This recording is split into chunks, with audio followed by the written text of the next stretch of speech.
Bonjour, bonjour et bienvenue sur KTV en direct à la télévision, à la radio et sur les réseaux sociaux pour ce temps de parole consacré à l'écoparc des Badamiers. Et pour en parler, nous recevons ce matin le directeur de l'EPFAM, Yves-Michel Donnard. Bonjour. Bonjour Léo. Merci beaucoup d'être là ce matin pour un sujet important. Oui, merci de m'avoir invité justement pour pouvoir discuter, parler de ce sujet de développement économique sur le territoire donc de Petite Terre. Justement, on parle de ce projet qui fait déjà débat. Une cuisine centrale, une déchetterie, une station d'épuration, un lycée, des entrepôts, ateliers, bureaux, 15 hectares, 28 mètres carrés de surface de plancher. Voilà un projet ambitieux. Mais comment peut-on faire un projet pareil et respecter l'environnement ? Si vous voulez, c'est le résultat d'un certain nombre d'études et de réflexions. Donc le projet l'écoparc des Badamiers n'est pas un projet récent. C'est déjà un projet qui est porté par la collectivité territoriale depuis un certain temps. Donc c'est un projet qui est inscrit dans le cadre du PLU, donc l'établissement qui était de la communauté, de la collectivité, qui date donc de 2010, un PLU. C'est un projet qui a été repris dans le cadre donc, du schéma régional de développement de l'économie, de l'innovation et de l'éternalisation, donc le fameux SRE2I, qui justement prévoyait donc, la mise en place d'un équipement, d'un développement économique sur cette partie nord du territoire de Petite Terre.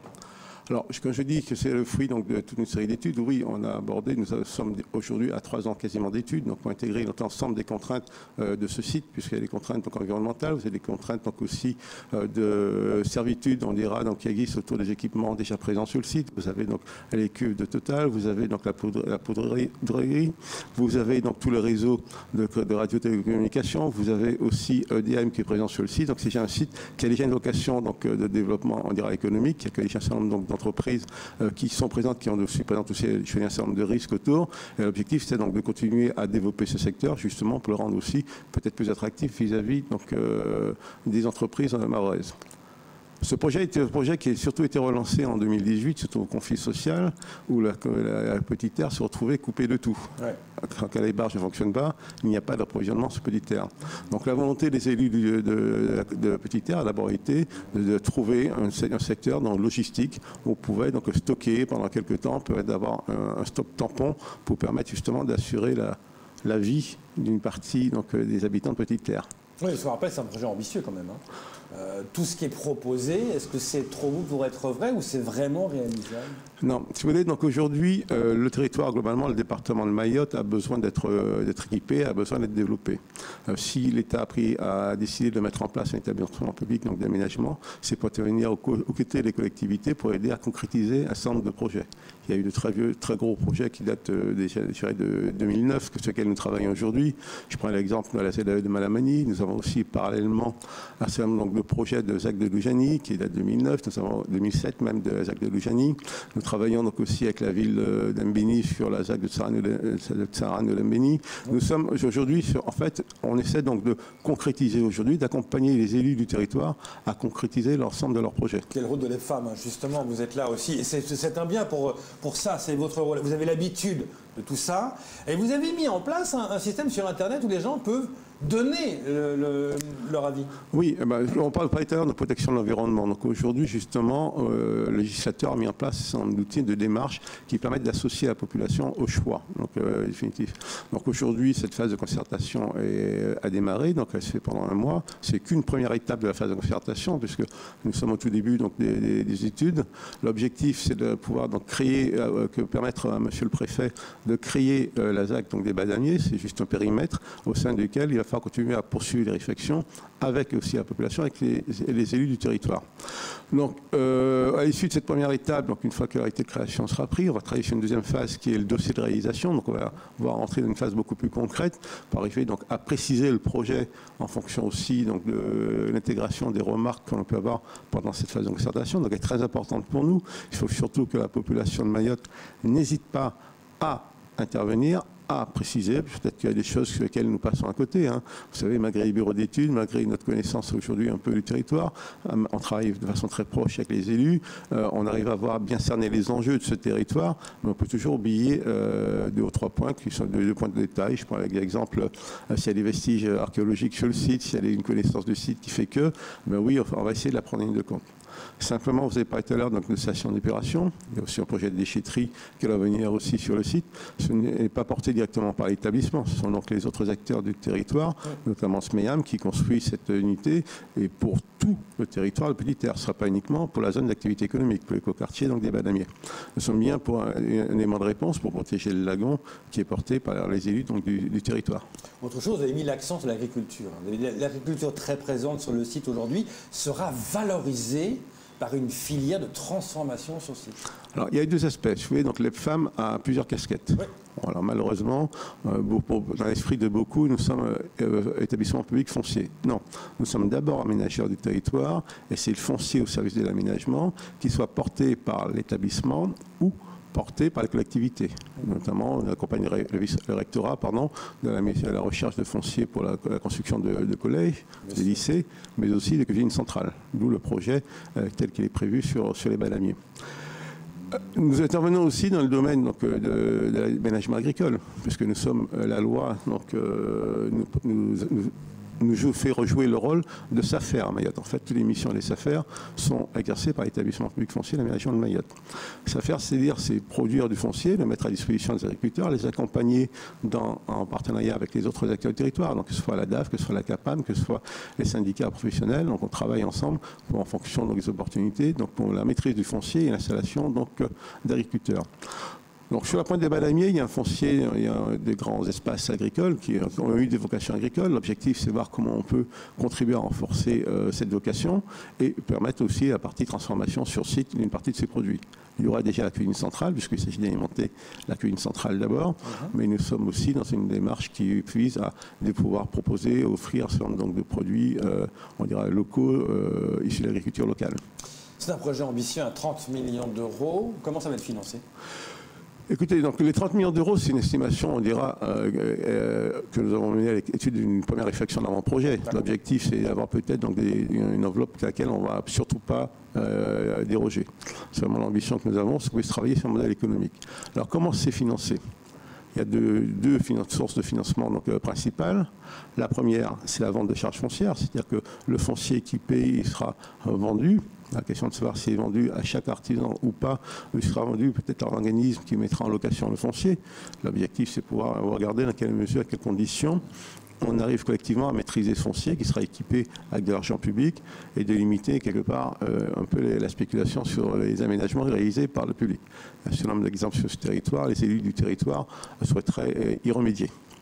Donc il y a cette partie vente du foncier, et puis il y a deuxième partie, il y a quand même inévitablement des subventions et des financements. Du fonds européen, j'imagine ? Nous allons rechercher l'ensemble des financements, donc fonds européens, la collectivité départementale a prévu notamment justement dans le cadre du SRE2I de participer à un certain nombre d'actions de développement économique. Donc il y a eu, alors il y aura certainement un nouveau contrat de convergence à l'échelle du territoire qui permettra de voir comment mobiliser ces financements. Mais je ne sais pas ce qu'on va dire, c'est la deuxième étape. Ouais. Donc nous sommes au dossier de réalisation, on va rentrer cette partie de ces réalisations, affiner le projet. Il y a une étape obligatoire, c'est travailler sur le programme des équipements et sur le financement de ces équipements. Vous avez estimé à 30 millions d'euros pour avoir une certaine idée. Voilà. C'est ça. Mais ça va coûter 30 millions d'euros. C'est une estimation relativement fine, mais aujourd'hui, nous sommes en train, malgré tout, d'affiner le projet. On parle aujourd'hui, de 30 000 m² donc surface de plancher réalisable. Ça fait un gros coût à la surface de plancher. Donc l'objectif, c'est que le projet soit réaliste et réalisable, surtout pour les entreprises. Parce que vous pouvez faire un très très joli projet et si le coût de sortie du foncier ne permet pas l'installation d'entreprise, on sera C'est ça que j'allais dire. Ça va être un flop. C'est construire un truc, avoir des ateliers, mais il faut mettre des gens dedans, et ces gens, il faut qu'ils aient les moyens de pouvoir y être. Voilà. Mais nous n'allons pas construire les bâtiments, nous sommes vraiment uniquement sur la partie équipement. Ouais. Alors quand on parle d'équipement, c'est les voiries, les réseaux divers, c'est l'accès à Internet, donc les réseaux les plus efficaces possibles, parce qu'on va avoir des entreprises, on va avoir le débit suffisant dans le secteur. Évidemment. Il y a des questions, je parle de logistique, donc il y a d'autres projets connexes qui sont portés par les collectivités, la collectivité départementale, qui est celui d'un projet d'appontement, donc qui va être, dont le positionnement va être affiné dans les mois qui viennent. C'est quand même un ensemble global en cohérence avec l'ensemble des politiques de développement du territoire. D'où le fait que vous avez l'Interco et vous, hein, c'est quand même l'union, c'est obligé. Hein. Alors, nous avons l'Interco, toute la phase de réflexion à travailler avec la Chambre des métiers et l'artisanat. On a associé la CCI donc aussi à ces éléments de réflexion. Nous avons la collectivité départementale qui est associée, oui, parce que ce sont les acteurs principaux et majeurs du territoire qui œuvrent dans cette partie développement donc, économique de ce territoire. Donc pour résumer, première phase maintenant la consultation. Oui. Après, il y a une spécialisation pour affiner le coût. Mais la première pioche, c'est quand? Est-ce qu'on sait déjà plus ou moins quand est-ce qu'on peut donner la première pioche? On parle de 2 ans, grosso modo. Oui, parce qu'aujourd'hui, c'est le projet. On ne peut pas décider de décréter un projet et puis dire j'arrive et je construis. Non. Aujourd'hui, donc, il y a quand même malgré tout un certain nombre de phases. La première phase, c'est bien de valider administrativement ce projet. Et dans la phase administrative, il y a un temps qui est relativement, c'est celui donc, de l'évaluation environnementale. Donc c'est aussi dans ce cadre-là que le public va être à nouveau concerté par rapport aux éléments du projet. Nous avons déjà travaillé, quand ça a travaillé sur l'étude d'impact, donc elle sera affinée, elle va être transmise prochainement à la mission donc, régionale d'évaluation environnementale, qui est plutôt installée nationale, on dira, qui est au niveau de la métropole, qui va évaluer l'impact du projet et vérifier qu'il va demander certainement des compléments qu'on va être amené donc, à réaliser. Un peu comme ce qu'a fait l'aéroport. Exactement. La piste longue avec ce sont des procédures classiques d'aménagement. C'est ça. Mais qui ont un temps relativement long. Alors sur le domaine, je fais une parenthèse, c'est vrai qu'aujourd'hui, l'objectif c'est de voir comment, pour rattraper, même si j'aime pas ce terme-là, le développement du territoire, l'objectif qui est un peu partagé par un certain nombre d'administrations, donc c'est de voir dans quelle mesure on pourrait simplifier une partie de ces démarches, peut-être pas en temps donné, mais la question environnementale est dans l'ADN de l'établissement, donc l'objectif c'est surtout de ne pas détruire ce paysage qui est quand même exceptionnel. Oui, c'est ça, c'est clair. L'objectif c'est de respecter ça. Et de quoi 2 ans, ça vous semble réalisable pour commencer les travaux, vous pensez? C'est l'objectif que nous donnons. Donc si tout se passe bien donc à date d'aujourd'hui, puis un élément auquel je n'ai pas fait mention, c'est la maîtrise foncière. Donc si vous voulez, la maîtrise foncière, donc, nous sommes déjà en contact avec un certain nombre d'acteurs du territoire. Donc il y a une grande parcelle qui appartient donc, à TDF. Nous sommes en négociation avec eux pour voir comment on peut la maîtriser. Il y a du foncier département, il y a aussi du foncier privé. Donc, il faut rejoindre tout ce monde-là qui soit d'accord pour pouvoir... Voilà. Nous avons des outils qui nous permettront, donc, si le projet est bien qualifié d'intérêt public, de pouvoir donc, acquérir le foncier, maîtriser le foncier, parce qu'il s'agit vraiment donc, de réaliser ce territoire. Donc, nous sommes là avec des procédures qui peuvent aller plus ou moins vite. Donc là-dessus, on pense pouvoir aboutir malgré tout assez rapidement avec des accords avec TDF qui vont être à un moment de lancer une première tranche. On ne fera pas toute l'opération d'un coup, puisque ce sera fonction de la commercialisation. Ouais. On va parler de 30 millions, donc on ne les trouve pas comme ça d'un coup, mais si on a quelques financements, il va falloir préfinancer l'opération. Donc ça passe pour nous par tout système d'autorisation d'emprunt, on reste un établissement public, donc c'est soumis à l'accord du ministère des Finances. Avant d'y arriver au premier coup de pioche. Mais on sent bien que vous un délai assez court, mais en même temps vous êtes tributaire de toutes ces démarches que vous devez faire. Oui, malheureusement, oui. Ouais. Parce que nous verrons que sinon on commençait déjà pas mal d'opérations sur le territoire. Vous avez l'habitude de tout ça. Merci beaucoup Michel d'être venu ce matin. Merci. Et on suivra ça de très très près. À votre disposition, Léo, pour d'autres sujets. Merci beaucoup. C'est tout pour ce temps de parole. Tout de suite, la suite de vos programmes.